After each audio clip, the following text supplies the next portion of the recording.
நேர்களில் உருகும் வணக்கம் மற்றும் ஒரு காணொலியூடாக சந்தித்திருக்கின்றோம்.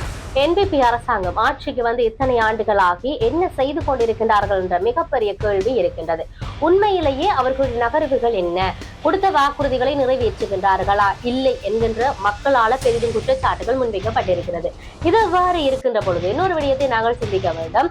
ஆட்சியாளர்கள் நாளுக்கு நாள் ஒவ்வொரு இடங்களுக்கு விஜயம் செல்லுகின்ற பொழுது அவர்களுக்கான வரவேற்புகள் என்பது அகோரமாக இருக்கும். உண்மையிலேயே அந்த கட்சியில் இருக்கக்கூடிய ஆதரவாளர்கள், அவர்களுக்கு இருக்கக்கூடிய ஆதரவாளர்கள் என்பது ஏராளமானோர் அவருக்கு ஆதரவாக பேசுகிற நிலைப்பாட்டை நாங்கள் பார்த்திருக்கிறோம். இது எவ்வாறு இருக்கின்ற பொழுது இன்னொரு பக்கம் சில மக்கள் தொடர்ச்சியாக அவர்கள் கொடுத்த வாக்குறுதிகளை நிறைவேற்றவில்லை என்று அவர்களுக்கு எதிராக போர்க்கொடிகள் தூக்குகின்ற நிலைப்பாடு, அதாவது ஆர்ப்பாட்டங்கள், போராட்டங்கள், வீதிக்கிறங்கிறது என்கின்ற ஒரு நிலைப்பாடு காணப்படும். இது இவ்வாறு இருக்கின்ற பொழுது ஜனாதிபதி அனுரகுமார் திசாநாயக்க பொங்கலை கொண்டாடுவதற்காக யாழுக்கு விஜயம் செய்ய இருக்கின்றார். இந்த யாழுக்கு இவருடைய விஜயமானது எப்படி இருக்க போகிறது? அன்றைய நாள்ல ஆர்ப்பாட்டங்கள், போராட்டங்கள் வெடிப்பதற்கான சாத்தியக்கூறு இருக்கு. வடக்கு பொங்கி எழுவதற்கான பல சான்றுகள் இருக்கின்றது. உண்மையிலேயே காணாமலாக்கப்பட்டோருக்கான தீர்வு கொடுக்கவில்லை, அவர்கள் உடனடியாக பொங்கி எழுந்து கொண்டு வருவார்கள். இன்னொரு பக்கம் தையிட்டியில் அமைக்கப்பட்டிருக்கக்கூடிய அந்த சட்டவிரோதமான விகாரை தொடர்பிலான எந்த ஒரு விவகாரங்களுக்கும் அதுக்கான தீர்வை வழங்கவில்லை. ஆகவே அதனுடைய உரிமையாளர்கள், நலம் விரும்பிகள், சமூக அமைப்பினர் என அவர்கள் வருவார்கள். இப்படி பல விடயங்கள் நடைபெற போகின்றது என்று சொல்லி இருந்தாலும் இன்னொரு விடயம் இருக்கிறது. யாராவது ஒரு அரசியல்வாதி வருகிறார், இல்லாட்டி ஒரு அமைச்சர் வருகிறார், இல்லாட்டி ஒரு எம்பி வருகிறார் என்று சொன்னால் குறிப்பாக அவர்கள் வருகின்றார்களுடன் முன்னே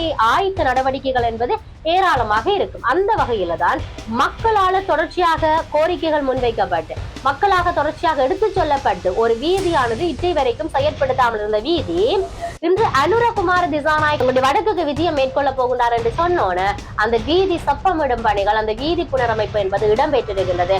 இது சார்ந்து ஏராளமான நகர்வுகள் வந்து கொண்டிருக்கின்றது. மன்னார் தாபாலகத்தில இருந்து செத்பார் செல்லுகின்ற பிரதான வீதி நீண்ட காலமாக குண்டும் குழியுமாக இருந்தது. அவசரமாக அதனை செப்பமிடும் பணிகள் எல்லாம் செய்து முன்னெடுக்கப்பட்டு வருகிறது. ஏனென்றால் அந்த வீதியை வந்து புனரமைப்பு செய்ய பல தரப்பினரால் கோரிக்கைகள் முன்வைக்கப்பட்ட போதிலும் எந்த விதமான நடவடிக்கைகளும் எடுக்கவில்லை. மன்னார் பிரதான தாபாலகத்தில இருந்து சவுத்பார் புகிருத பகுதிக்கு செல்லுகின்ற பிரதான வீதி நீண்ட காலமாக குன்றுகுழியுமாக இருக்கப்பட்டது. ஆகவே இந்த விடயம் தொடர்பாக வீதிக்கு பொறுப்பான திணைக்களத்திடம் பல்வேறு தரப்பினர் சொல்லி இருந்தார்கள்.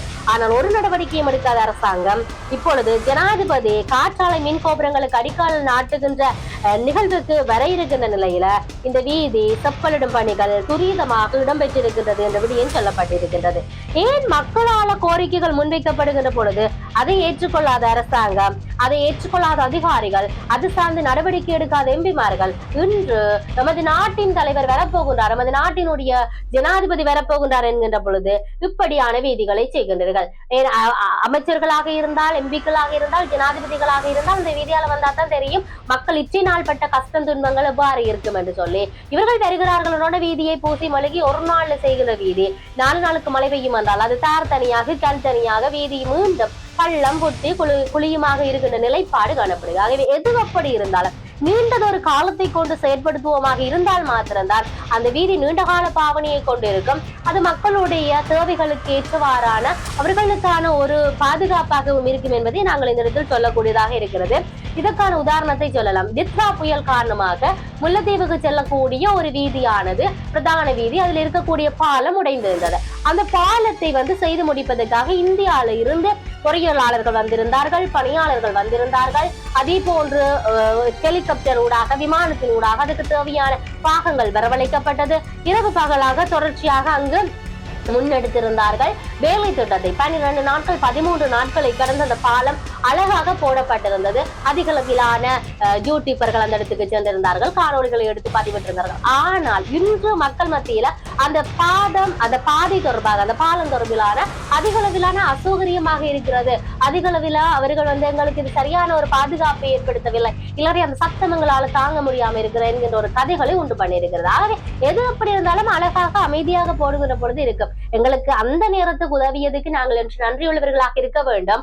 ஆனால் இருப்பினும் சில வேலை திட்டங்கள் என்பது ஆறுதலாக செய்கின்ற பொழுதுதான் அது எங்களுக்கு நீண்ட கால பாவனைக்கு உதவக்கூடியதாக இருக்கும் என்ற விடயத்தை தான் இந்த இடத்துல நாங்கள் பதிவு செய்யக்கூடியதாக இருக்கிறது. ஆகவே எது எப்படி இருந்தாலும் அரசியல் தலைவர்களுக்காக, தலைமைகளுக்காக, எம்பிமாருக்காக நாங்கள் பணி செய்வதை நிறுத்திவிட்டு மக்களுக்காகவும் மக்களுடைய நலனுக்காகவும் சேவை செய்ய வேண்டியவர்களாக இருக்கின்றோம் என்ற விடயத்தை இந்த இடத்துல நாங்கள் சொல்லக்கூடியதாக இருக்கிறது. இது இவ்வாறு இருக்கின்ற பொழுது இன்னொரு விடயத்தை பற்றி பேச வேண்டும். நாட்டில என்ன பிரச்சனைகள் இருந்தாலும் இந்த ஆளுங்கட்சி எதிர்கட்சியினுடைய நகர்வுகள் என்பது ஏராளமாக இருக்கு. இதிலும் குறிப்பாக சொல்லப்போனால் கல்வி சீர்திருத்தங்கள் தொடர்பில் அனூர் அரசாங்கம் எடுத்த செயற்பாடு முற்றிலும் தவறு என்ற விடயத்தை ஸ்ரீலங்கா பொதுஜன பெரமுன கட்சியினுடைய நாடாளுமன்ற உறுப்பினர் நாமல் ராஜபக்ச ஒரு பக்கம் குற்றச்சாட்டு முன்வைத்துக் கொண்டிருக்கிறார்.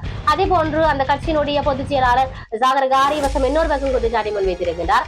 இதிலும் இன்னொரு பக்கம் விமல் வீரவன் என்று சொல்லுகிறார். இன்னும் ஒரு பக்கம் அருண் அமரசூரியவுக்கு எதிராக தேரர் போர்க்கொடி தூக்கி கொண்டு வருகிறார். இப்படியான நிறைய விடயங்கள் இடம்பெற்றுக் கொண்டிருக்கிறது. கல்வி சீர்திருத்தங்கள் தொடர்பில் சரியான விடயத்தை செய்யப்படும். இது தேவையற்ற ஒன்றை, சரியான தரமற்ற ஒன்றை செய்கின்றீர்கள் என்கின்ற பல நகர்வுகளை மையப்படுத்தி தொடர்ச்சியாக குற்றச்சாட்டுகள் முன்வைக்கப்பட்டுக் கொண்டிருக்கிறது.